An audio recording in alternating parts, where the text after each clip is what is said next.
thread from Brian Cates.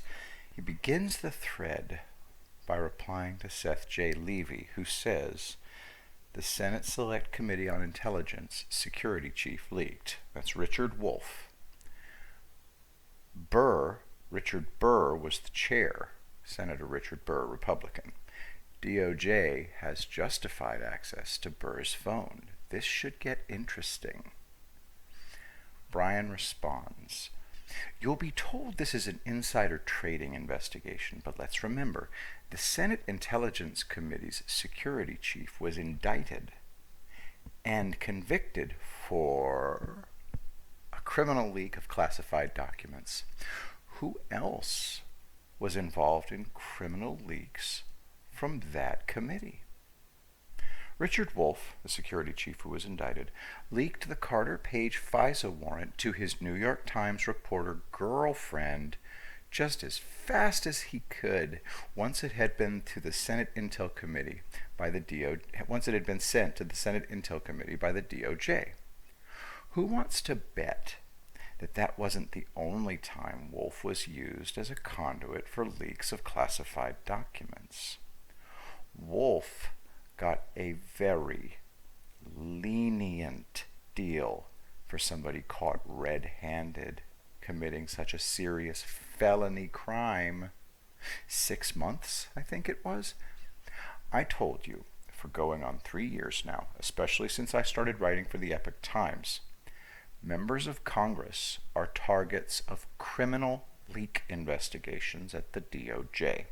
The very first columns I wrote there focused on this subject.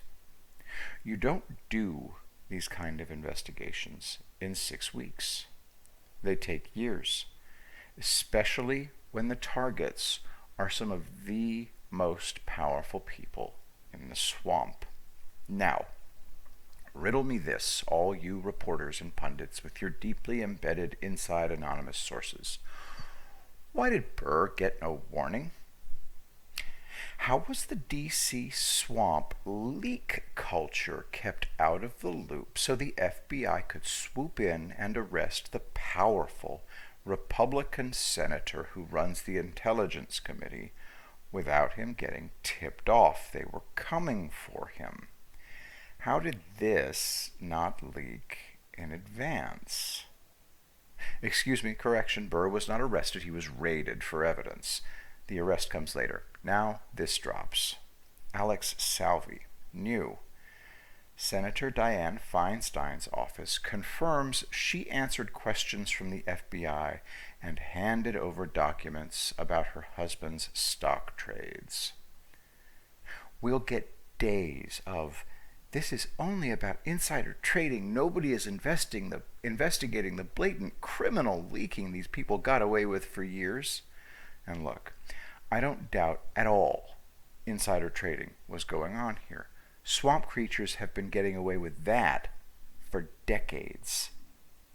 Note, they use the word raided to describe what the FBI did to Burr, but when the FBI showed up at Feinstein's, they just sat and had a talk. She answered some questions very politely, and then she volunteered to give up some records. Burr's phone, seized. Feinstein's records, given.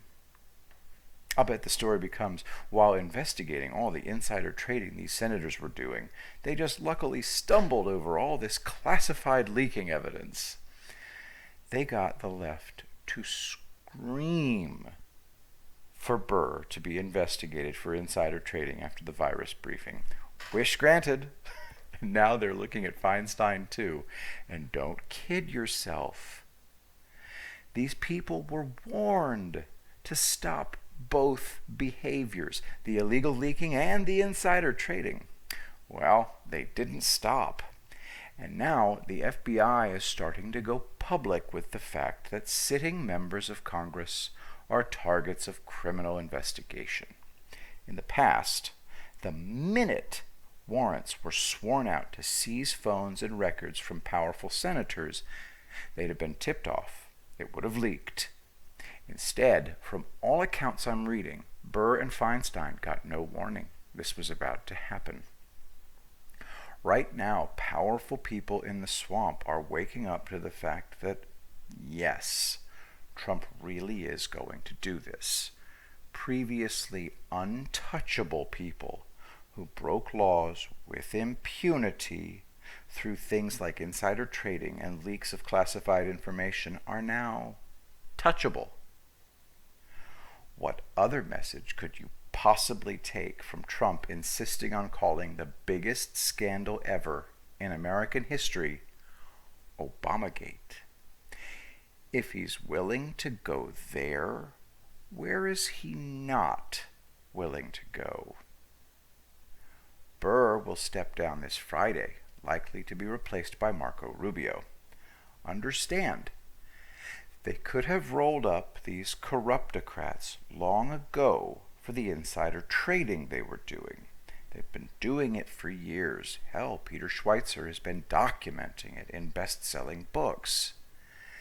At the same time, Trump is talking about Obamagate, FBI is raiding senators' homes and seizing phones and records through warrants. Step back and see the big picture.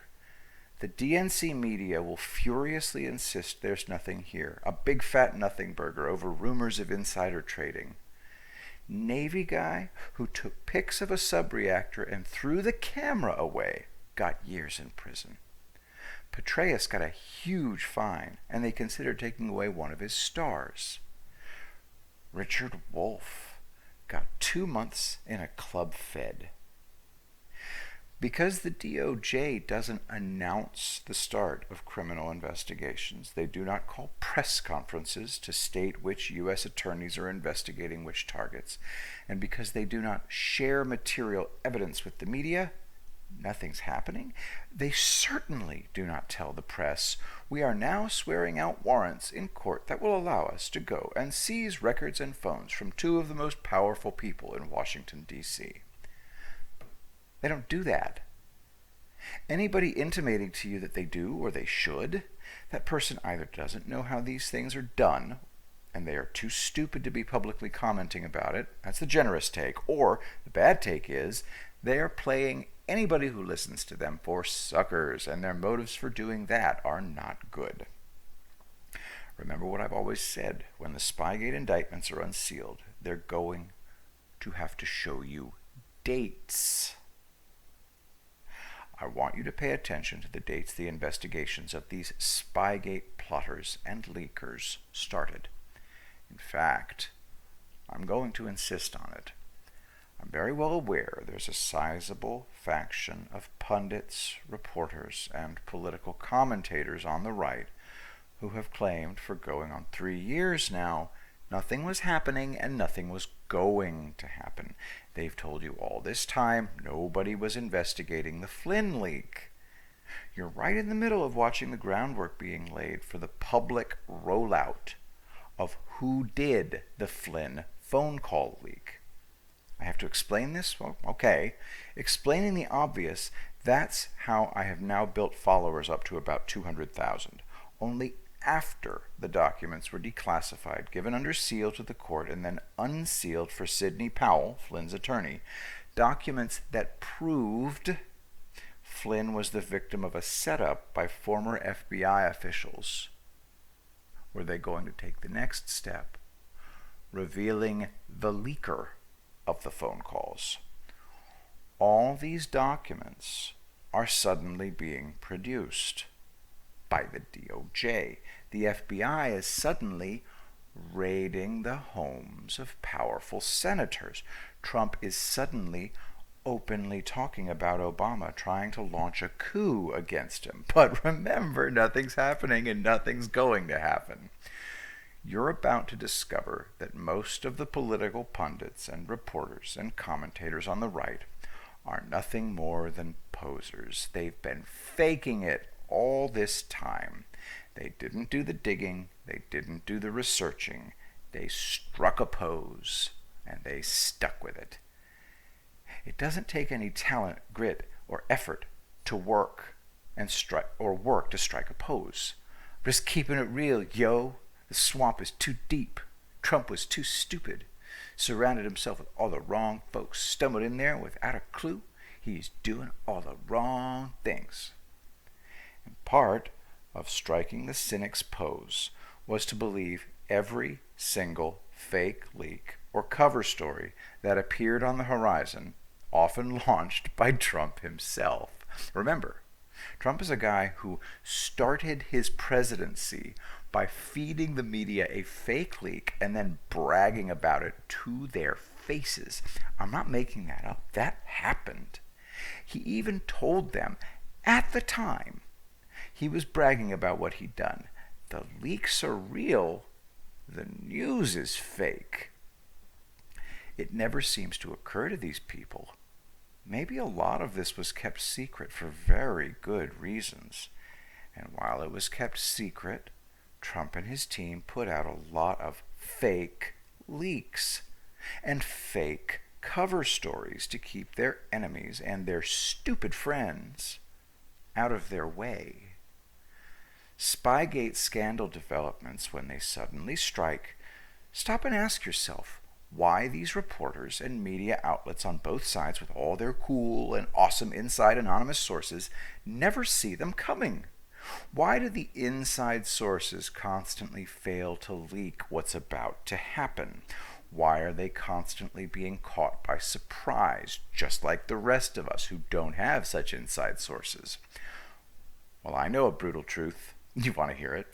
The brutal truth is most of these reporters, pundits, and commentators got lazy years ago and just started making it up. They don't have any real inside sources.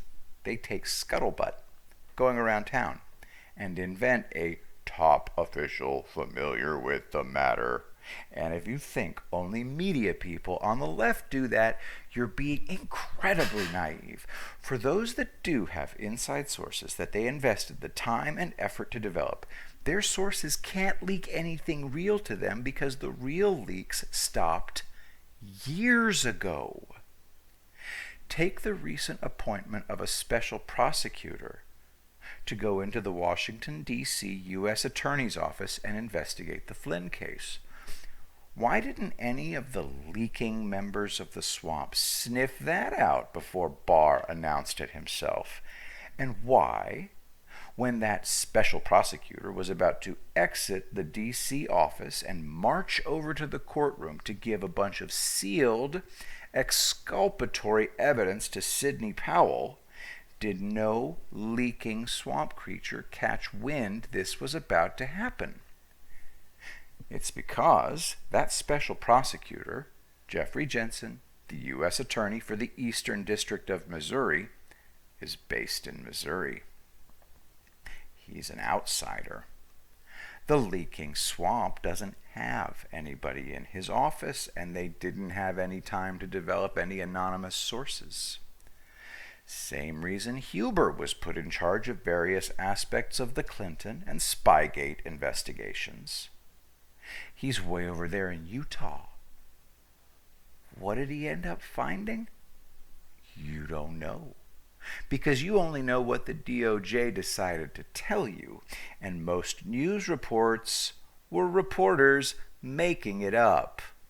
All the leaks at the DOJ were plugged long ago by Sessions and Rosenstein long before Barr got there, and Barr and Sessions long outsourced the real investigative work on Spygate to the United States attorneys far outside of D.C. That is why nothing leaks. And let me tell you, swamp denizens are desperate to learn what Barr and Durham and Jensen and probably about a dozen or so other United States attorneys whose names we don't know yet are up to, what they're doing, who they're targeting, how far along their investigations are. They don't know. The Spygate plotters don't know. The media doesn't know, and it's driving them nuts. And because they don't know, they invent sources or find sources who will leak them fake stories confirming their biases. That's true of political commentators and activists on the right as well. Because they can't find any real sources on the inside, they either fake it or find someone who will repeat back to them what they want to hear, confirm their biases to them. I'm telling you, bro, there's a massive cover-up underway here. Nothing's happening. Nothing's being investigated. Sessions is in on it. Barr is swamp. They're all stalling. They're all trying to wait Trump out. Yada, yada, yada. Argle, bargle, barf, barf, barf. Same shit, different day. There will be an accounting after this is over. Remember I told you this. Serious people were doing serious work on Spygate since early 2017. They weren't allowed to talk about it, and hell no, they weren't going to leak to the media either. These people have been slandered.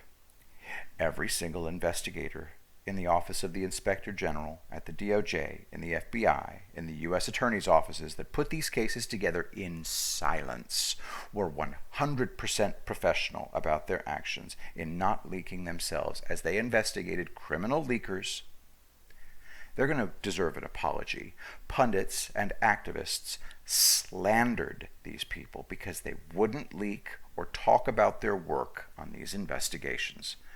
Why, they wouldn't even share the material evidence from their ongoing sensitive investigations with the Congress or Judicial Watch. Can you believe that? It'll take a few more months, but that accounting will happen. And I will call people out publicly when I do it. There was never any massive cover-up. They knew better. But it was a fantastic fundraiser, I'm sure.